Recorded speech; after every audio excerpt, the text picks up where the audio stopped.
chaque année 5 millions de tonnes de porc et compte plus de 2000 très vastes exploitations porcines. La région de Castille et Léon, à elle seule, en concentre environ 500.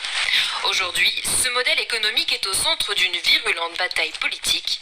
Raquel Condé est l'une des rares propriétaires de macro-fermes à ouvrir ses portes à la presse. Ici, nous élevons 8000 porcs et nous avons 1000 mères reproductrices. Chaque année, près de 30 000 porcs naissent dans cette exploitation. 20 personnes travaillent ici à temps complet. L'activité porcine est un important pourvoyeur d'emplois dans la région.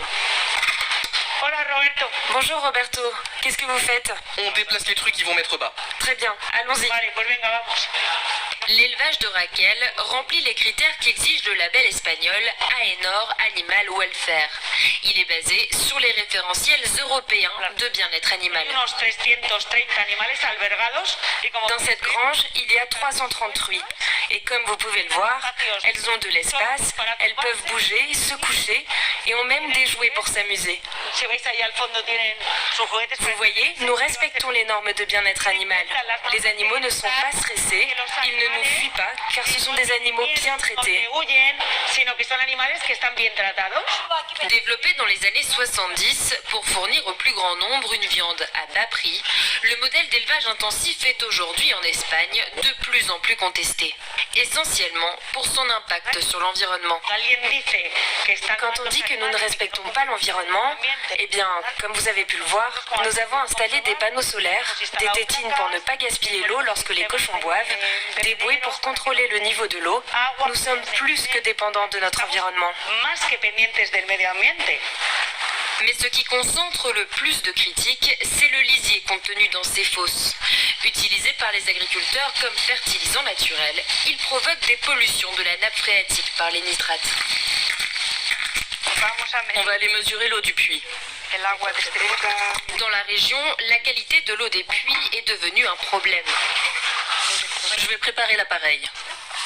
Emilia vit dans un petit village situé non loin de 2 exploitations porcines. Ah voilà, ça y est, je l'ai. Une fois tous les 2 mois, elle mesure le taux de nitrate dans l'eau. Vous voyez, on est à 81 mg.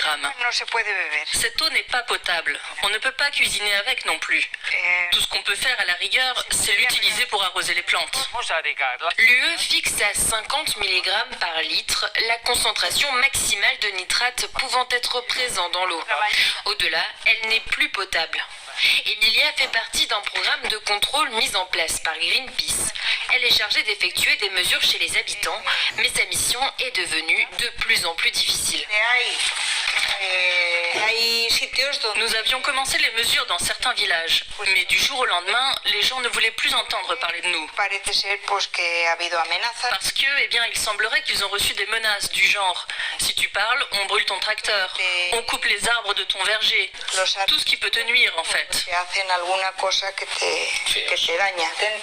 La polémique autour des macro-fermes est devenue en Espagne un enjeu politique.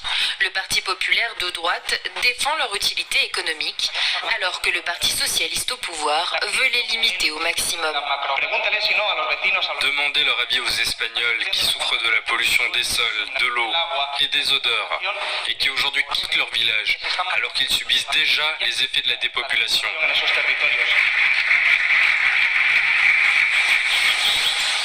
Cette marche de contestation, dans la campagne à côté de Valladolid, s'oppose à la construction d'une vaste exploitation porcine à 3 km du centre du village.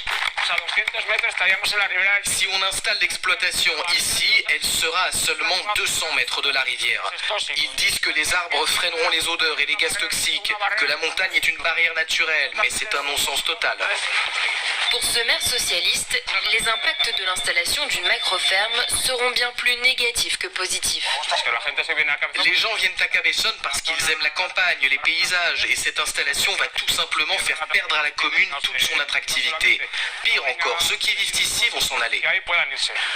Aux alentours, il y a la route du vin de Cigales qui associe de nombreuses entreprises et génère beaucoup de tourisme. Ça va aussi les affecter. Pour apaiser les tensions, certaines régions revoient leur politique agricole. La Castille-La Manche Blanche, par exemple, a décidé de geler toutes les demandes d'installation de nouvelles exploitations de plus de 2000 têtes, et cela jusqu'en 2025.